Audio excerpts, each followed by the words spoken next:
welcome to another edition of Monday Minutes. My name is Kelly.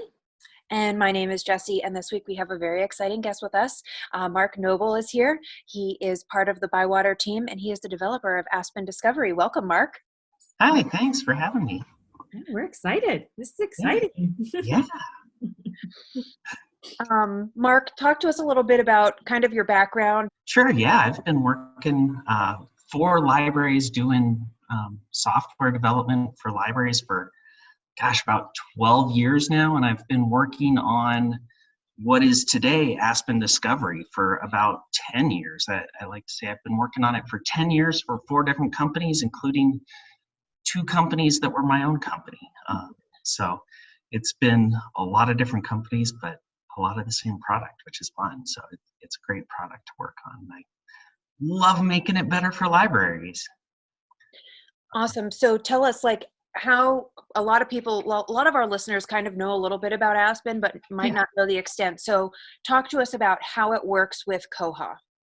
Yeah, so Aspen Discovery is a discovery layer that sits on top of Koha, or really any other ILS too, but it will pull all of the information from Koha, all of the bibs and items. We'll talk about it later, but group them all together, make it really easy for the end users to understand. When a patron logs into it, they can see all of their account information from Koha, as well as e-content systems like Overdrive, Hoopla, RB Digital, Cloud Library. So it kind of really pulls all of that information together for the user. Yeah. While you're talking, I'm just going to do a quick search so people can see what that Ferberization looks like. And I'm going to go with my go-to of Gone Girl, even though it wasn't my favorite book, but I still just love to use it. So you could see the Ferberization here. Mark, talk to us a little bit about, I know you did a lot of user surveys and accessibility to create this kind of concept and look. Can you tell us a little bit about that? Yeah, this is something that we developed. Oh boy, it's probably been about 6 years, maybe a little longer even. So I think it is, as far as I know, the first commercial implementation of Ferber in a catalog. And it was really based off a lot of usability studies where we sat down and talked with patrons about finding titles in the catalog. And traditionally, it's so hard to find that audiobook or Cloud Library book because it gets buried onto kind of page 2 or 3. If you search for something like The Hobbit or Pride and Prejudice, that there can be in a consortium 20, 30, 40 different versions of the book. And from a cataloging perspective, it makes sense that they're all separate. But from a patron standpoint, they just want the book or the audiobook. So what you do is you put it all in one record? Yeah. So it groups it all together to make it easier for the patrons to find. So they can find that there's the book and the audiobook and all of the different sources for it.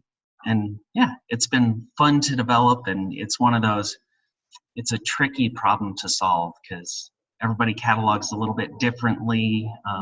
Even in a library, if we're all consistent, all of the e-content vendors do things differently too. So yeah, there's a lot of magic that goes on in the back end to try to group these things all together. This blows my mind. I love that you can see right away. So the e-content results are in line. So you can see right away, Cloud Library and Overdrive, so you don't have to go to 2 different locations. You have the facets over on the left that include e-content, so you can say right away, I'm just looking for Overdrive because I like using my Libby app. It makes it so easy.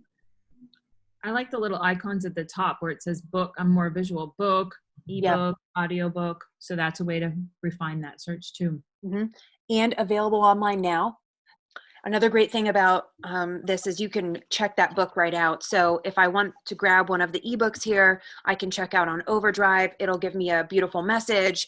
Title has been checked out successfully, and then you can jump right in and view those checkouts. So now that we take a look at this back end, Mark, talk to us a little bit about some of the big features on the back end. Yeah, so we integrate with the e-content sources that have APIs, which API is just it's a way for kind of two servers to talk to each other. So the Aspen server can talk to the Overdrive server to do things for the patron. So we can talk to the Overdrive server to check out the Gone Girl or whatever book. We can see what the patron has checked out. We can see what they have on holds, place holds. So really anything that you can do in Koha or in any of those e-content sources. And we support so far Overdrive, Hoopla, Cloud Library, and RB Digital.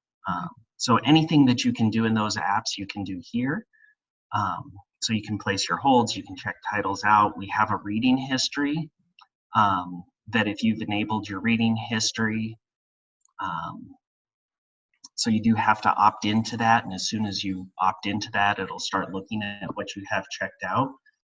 It'll look at what you have checked out for all of the sources. So you see we've got Overdrive, we've got Koha, we potentially have Cloud Library, RB Digital, all of those gathered together so that you can really see everything that you're using. I didn't know it also showed e-content checkouts. Wow. Yeah. So it'll group all of them together so you can see what you have checked out. And then you can filter it too. So for small reading histories, that's not a big deal.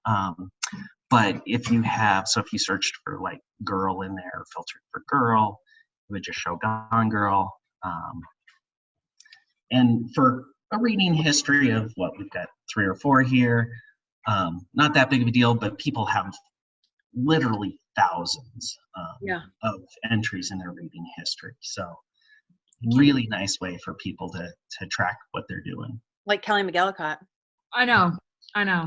Can we go back to the main page? Because I think just like the main page is like where my love is right here, just the different areas that I can search. Yeah, popular fiction, is that driven by the library? Yeah, so all of these are completely customizable by the library. So really any search that you can do, you can put on the homepage. Or any list. So if you've got librarians creating lists, or we can pull out of the New York Times bestsellers, really any search, any list can be pulled onto that homepage. You can subdivide it there like we see where it's the New York Times fiction, nonfiction, kids series, business, or just have the main section. The other one I like a lot is the recommended for you. So based off of the patrons' ratings, we can do other suggestions. So if I'm rating books, so if we rate like Gone Girl or we'll rate we can do Dark Places too.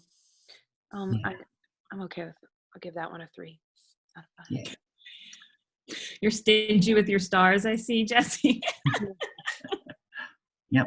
So now when we go back to that browse, we'll get different recommendations and it'll be based off of what we just rated. So we'll get some different recommendations there. And it's kind of, it's based off your ratings, not your reading history.